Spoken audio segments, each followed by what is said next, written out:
लेकिन ओवरऑल जो फैजाबाद लोकसभा है, जो जिसमें अयोध्या भी आती है, वहां से बीजेपी की हार हुई। लेकिन अयोध्या में प्रभु राम के जन्मभूमि पर राम मंदिर बनने के बाद ये हार दरअसल बेचैन करने वाला था। लेकिन फैजाबाद हार के बाद जिस ढंग से योगी और मोदी को अपमानित किया जाने लगा, उसके बाद एक चैलेंजिंग हो गया कि लोकसभा चुनाव तो अभी नहीं है। 2024 के लोकसभा चुनाव में जिस तरह से 2240 को 90 से छोटा कर दिया गया, वो एक षड्यंत्र ऐसा था।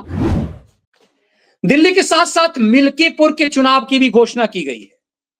मिल्कीपुर, जहां से अवधेश पासी एमएलए था और वो अब एमपी हो चुका हुआ है।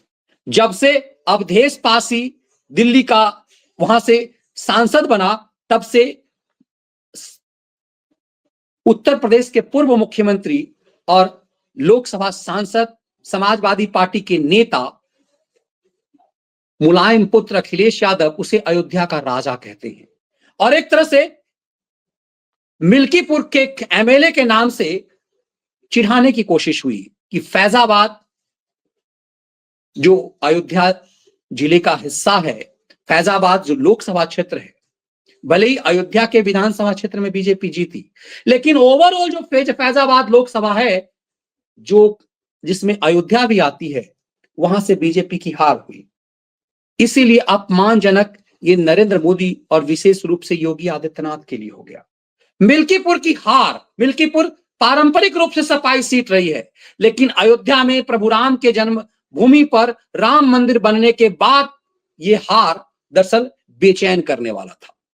लोकसभा चुनाव 2019 के बाद जो दिव्य भव्य राम मंदिर वहां बना, उसके बाद ये आस लगाई जा रही थी कि यहां इस फैजाबाद संसदीय क्षेत्र से कम बीजेपी जीतेगी। लेकिन फैजाबाद से इस हार ने एक तरह से बीजेपी की पेशानी पर बल डाल दिया, बीजेपी की परेशानी बढ़ा दी। मिल्कीपुर विधानसभा लगातार से, जैसे अवधेश पासी जीता है, उससे पहले भी समाजवादी पार्टी वहां जीतती रही है। नेता प्रसाद वहां से एमएलए होते रहे हैं और नेता प्रसाद का भी अपना एक जलवा था। ये समाजवादी पार्टी की पारंपरिक सीट है, ऐसा नहीं कि बीजेपी की पारंपरिक सीट थी। लेकिन चूंकि अयोध्या में दिव्य भव्य राम मंदिर बना, तो ये उम्मीद बांधी जा रही थी कि मिल्कीपुर फैजाबाद कम से कम जरूर से जरूर बीजेपी जीतेगी। लेकिन फैजाबाद हार के बाद जिस ढंग से योगी और मोदी को अपमानित किया जाने लगा, उसके बाद एक चैलेंजिंग हो गया कि लोकसभा चुनाव तो अभी नहीं है। लेकिन मिल्कीपुर विधानसभा सीट छोड़ करके सांसद बने अवधेश पासी को पस्त करना एक चैलेंज हो गया और योगी लगातार मिल्कीपुर की विधानसभा सीट जो सालों से समाजवादी पार्टी के पास है, उसे छीन लेना चाहते हैं। जानकार बताते हैं कि मिल्कीपुर में जो नैरेटिव बना है, उससे समाजवादी पार्टी को लग रहा है कि वहां उसकी तबाही तय होगी। मिल्कीपुर से समाजवादी पार्टी की हार का मतलब बहुत गंभीर है। यदि मिल्कीपुर सीट योगी जीत लेते हैं, तो मोदी और योगी के युग की फिर से वापसी, और ये समझ लीजिए कि आगे की नैरेटिव क्या कुछ बनता है। ये फिर से कहते हैं ना, राख से उठ खड़े होने की बात है।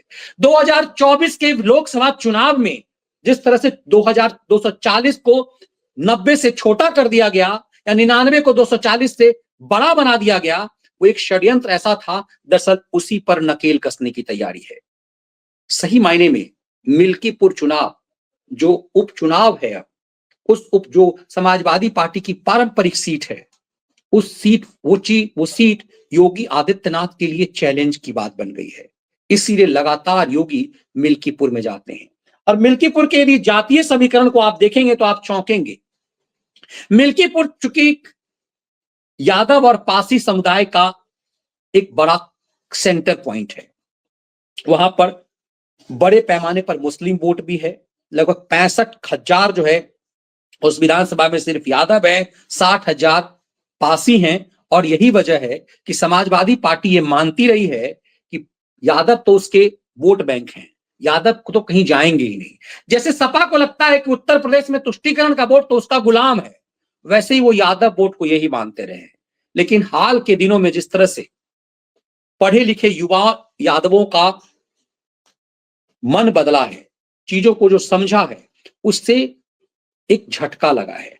आपने इस विधानसभा चुनाव में देखा होगा कि समाजवादी पार्टी जो MY समीकरण पे चलती है, उसने यादवों को बहुत कम संख्या, मेरे ख्याल से 5 से ज्यादा यादव को सीट नहीं दिया गया है, उसमें भी ज्यादातर इनके परिवार के लोग हैं।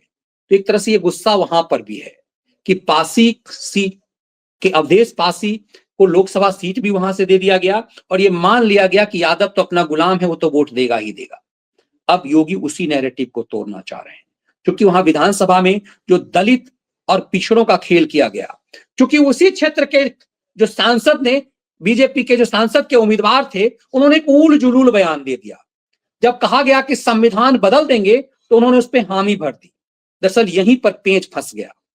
संविधान बदल देगी बीजेपी आरक्षण छीन लेगी, ये जो एक फेक नैरेटिव बढ़ा गया, वो उस दलित और पिछड़े जो पिछड़ों का जो इलाका है मिल्कीपुर, वहां एक उल्टा दांव पड़ गया। एक फेक नैरेटिव गढ़ा गया और उस फेक नैरेटिव से उल्टा दांव पड़ गया फैजाबाद में। उसका बदला मिल्कीपुर में योगी लेना चाह रहे हैं।